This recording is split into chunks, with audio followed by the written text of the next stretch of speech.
विद्यार्थी मित्रांनो, मी राजेश काळे आपले सहर्ष स्वागत करतो काळेज करिअर अकॅडमीच्या ऑफिशियल युट्यूब चॅनलमध्ये। मित्रांनो, मागील काही दिवसांपासून आपल्याला पोस्ट खात्यातल्या काही एक्झाम्स चालू आहेत, काही पुढे येणाऱ्या आहेत।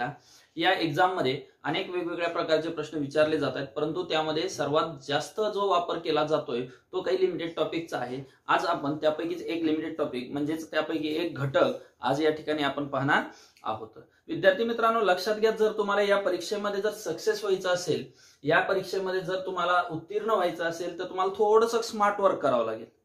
आलं लक्षात? हार्डवर्क प्रत्येक जण करतोय, पण हार्डवर्क करणारा प्रत्येक जण सक्सेस होतोय अशातला भाग नाहीये। त्यामुळे या ठिकाणी तुम्हाला स्मार्ट वर्क करणं खूप गरजेचं आहे। तुम्हाला जर त्या एक्झामचं प्रिपरेशन करायचं असेल, तर त्यासाठी तुम्हाला लिमिटेड टॉपिक आहे, ते लिमिटेड टॉपिक तुम्हाला कव्हर करावे लागतील।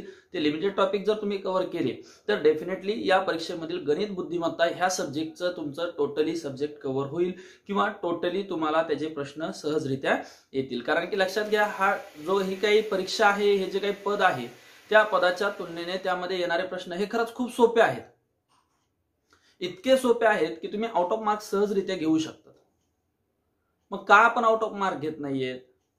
बरोबर आहे, आपल्याला का गणित हा विषय व्यवस्थितरित्या जमत नाहीये? त्याच्या पाठीमागे काही कन्सेप्ट असतात, त्याच्या पाठीमागे काही ड्रॉबॅक्स असतात। ते ड्रॉबॅक्स आपल्याला कव्हर करणं खूप गरजेचं असतं। चला तर आज आपण त्यातला एक टॉपिक घेऊयात। बघा, बऱ्याच मुलांनी मला मेसेज करून, कॉल करून असं एक हे केलं की सर, बॉडमास या कन्सेप्टवर एक म्हणजे व्हिडिओ बनवा, जेणेकरून आम्हाला त्या बाबतीत कुठल्याही अडचणी राहणार नाहीत। बघा मित्रांनो, बॉडमास हे वेगळं काहीच नाहीये, त्याच्या नावातच सगळं लपलेलं आहे। आलं लक्षात? बॉडमास म्हणजे काय? बघा, आता बी म्हणजे ब्रॅकेट, ओ म्हणजे काय? ऑफ, डी म्हणजे काय? डिव्हिजन, एम म्हणजे काय? मल्टिप्लिकेशन, ठीक आहे। त्यानंतर ए म्हणजे काय? ऍडिशन,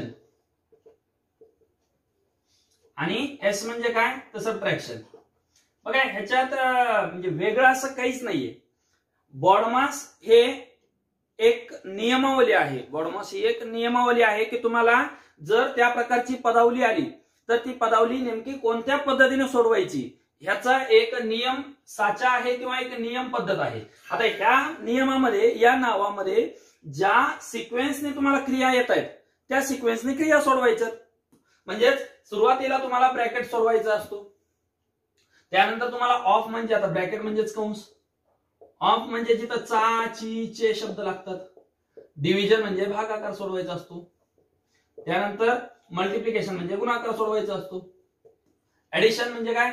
बेरीज सोडवायचं असते, आणि शेवटला काय असते? वजाबाकी। बघा, आता प्रत्येक जण जो कन्फ्युज होतो तो फक्त दोन कन्सेप्ट मध्ये किंवा दोन गोष्टीला कन्फ्युज होतो। कुठल्या कुठल्या?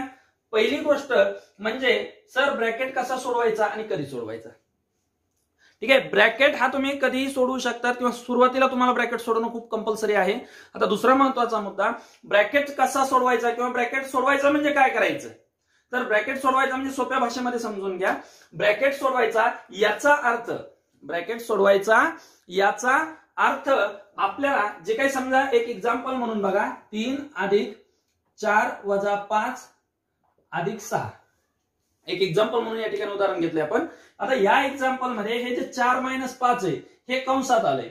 हा कंस कधी सुटणार? लक्षात घ्या, हा कंस आपल्याला दोनच कंडिशन मध्ये सुटतो। एक म्हणजे कंसाच्या मधल्या संख्येने, आता ह्याला आपण सोडवणार पूर्ण, बरोबर आहे, ह्याच्यामध्ये एक काहीतरी संख्या येणार, ह्या कंसाच्या मधल्या संख्येने कंसाच्या बाहेरच्या संख्येला गुणल्यानंतर, बघा, कंसाच्या मधल्या संख्येने कंसाच्या बाहेरच्या संख्येला जर तुम्ही गुणलं तर कंस सुटतो, पहिल्या नियमात। ठीक आहे, पहिल्या नियमामध्ये कंस कधी सुटतो? जर कंसाच्या मधल्या संख्येने कंसाच्या बाहेरच्या संख्येला गुणलं तर। आणि दुसरा कंस कधी सुटतो? म्हणजे जर समजा ही कंडिशन ऍप्लिकेबल नसेल, जसं की इथं बघा, कंसाच्या मध्ये एक उत्तर येणार आहे पण कंसाच्या बाहेर संख्याच नाही, मग आता ह्याला कधी सुटणार हा कंस? तर कंसाच्या मधल्या संख्येच्या चिन्हाने, कंसाच्या मधल्या संख्येच्या चिन्हाने, ओके, बाहेरच्या चिन्हाला गुणल्यानंतर, बाहेरच्या चिन्हाला गुणल्यानंतर कंस सुटेल। ओके, तुम्हाला हे दोनच नियम लक्षात ठेवायचे. हे दोन नियम जर तुमच्या लक्षात आले की तुम्हाला बॉडमास कन्सेप्ट क्लिअर झाली. कशी बघा आता ह्याच्यामध्ये काय होईल, 3 अधिक ह्या दोघांची वजाबाकी झाली -1 अधिक 6. आता हा कंस कसा सुटणार आहे बघा, कंसाच्या मध्ये संख्या -1 आहे, कंसाच्या बाहेरची संख्या आहे का नाहीये. मग अशा वेळेस ह्या चिन्हाने ह्या चिन्हाला गुणायचं. प्लस मायनस काय होतं, -3 - 1 + 6 आलं. आता दुसरी चूक जी होती विद्यार्थ्यांची, ती चूक होते बेरजेमध्ये. बघा पहिली झाली ब्रॅकेटमध्ये, डिव्हिजन मध्ये सुद्धा एका ठिकाणी होते, ती तुम्हाला मी क्लिअर करणार आहे. ब्रॅकेटमध्ये एक डिव्हिजन, ब्रॅकेटमध्ये एक कन्फ्युज होतात मुलं, ऍडिशन मध्ये एक होतात. ऍडिशन मध्ये कुठं होतात तर बघा आता या ठिकाणीच बघा 3 - 1 अधिक 6, 3 - 1 अधिक 6 असं आपली मांडणी आलेली. आता या मांडणीमध्ये नियमानुसार आपण काय करणार बघा, भागाकार झाला, गुणाकार झाला, आता काय करणार आपण, बेरीज. मग बेरीज कोणामध्ये, लगेच मुलं म्हणतात सर या दोघांमध्ये. आलं लक्षात, इथं चूक होते आपली. बेरजेच्या बाबतीतला नियम लक्षात ठेवा, बेरीज ही नेहमी समान चिन्ह असणाऱ्या संख्यांमध्ये होते. कशामध्ये होते, समान चिन्ह असणाऱ्या संख्यांमध्ये. मग मला सांगा या ठिकाणी जर आपण 6चं चिन्ह प्लस आहे आणि 1चं चिन्ह मायनस आहे, तर या दोघांमध्ये बेरीज होऊ शकते का, नाही. म्हणजेच आपल्याला बेरीज करावी लागणार आहे 6 आणि 3 मध्ये. बघा ह्या खूप छोट्या छोट्या गोष्टी येतात आणि ह्या छोट्या गोष्टी तुमचे हे प्रश्न सहजरित्या चुकवतात. आलं लक्षात. आता या ठिकाणी तिसरी जी गोष्ट आहे डिव्हिजनची असते. बघा मी तुम्हाला एक शॉर्ट मध्ये हे शिकवतोय, कारण की आता ह्याला डिटेलला तेवढा वेळ आपल्याकडे नाहीये. ज्यांना डिटेलमध्ये शिकायचं आहे त्यांनी रेग्युलर बॅचेस जॉईन करून घ्या, त्याच्यामध्ये आपण त्यांना डिटेलमध्ये शिकवणार आहेत. आलं लक्षात. हे फक्त तुमच्या काही कन्सेप्ट असतात की त्या कन्सेप्ट तुमच्या क्लिअर नाहीत, म्हणून या ठिकाणी त्या क्लिअर करायच्या आहेत. बघा ब्रॅकेट झाला, ऍडिशन झाला, तर डिव्हिजनचा काय प्रॉब्लेम येतो. आता डिव्हिजन मध्ये नियमानुसार काय असतं बघा, जसं की 12/3 आलं, 12/3. आता 12/3 याचा अर्थ या डिव्हिजन मध्ये भागाकार चिन्हाच्या नंतरच्या संख्येने आधीच्या संख्येला भाग द्यायचा असतो. भागाकार चिन्हाच्या नंतरच्या संख्येने आधीच्या संख्येला भाग द्यायचा असतो. परंतु काही वेळा काय होतं माहितीये का, बघा जसं की या ठिकाणी 12/5 आलं, बरोबर आहे. म्हणजे भागाकार चिन्हाच्या नंतरच्या संख्येने अगोदरच्या संख्येला भाग जात नाही. भागाकार चिन्हाच्या नंतरच्या संख्येने अगोदरच्या संख्येला भाग जात नाही. अशा वेळेस 99% उदाहरणांमध्ये ह्या 12ला गुणिले एखादी संख्या आलेली असते. 12ला गुणिले काय आलेली असते, संख्या आलेली असते. मग अशा वेळेस काय करायचं, जर भागाकार चिन्हाच्या नंतरच्या संख्येने आधीच्या संख्येला भाग जात नसेल तर अगोदर भागाकाराच्या अगोदर ह्या दोघांचा गुणाकार लिहून घ्यायचा. 15 × 12/5 करायचा. 15 × 12/5. आता 5 ने भाग द्या, 5 × 1 = 5, 5 × 3 = 15 आणि 12 × 3 = 36. आलं का तुमचं उत्तर. ठीक आहे, हे आपण खूप शॉर्ट मध्ये घेतोय.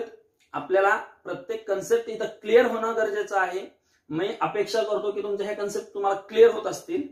आलं लक्षात. थोडंसं आपल्याला एक हे होईल, पण याच्यामध्ये आपण मॅक्झिमम कव्हर करण्याचा प्रयत्न करूयात. ठीक आहे, चला आज आता आपण पहिल्या घटकामध्ये फक्त एवढंच पाहिलंय की बॉडमास काय आहे, बॉडमास मध्ये मॅक्झिमम चुका मुलांच्या कुठं होतात. आलं. आता म्हणजे आपण थोडक्यात अनालिसिस केले की बॉडमास रूल मध्ये विद्यार्थी कुठं चुकतात.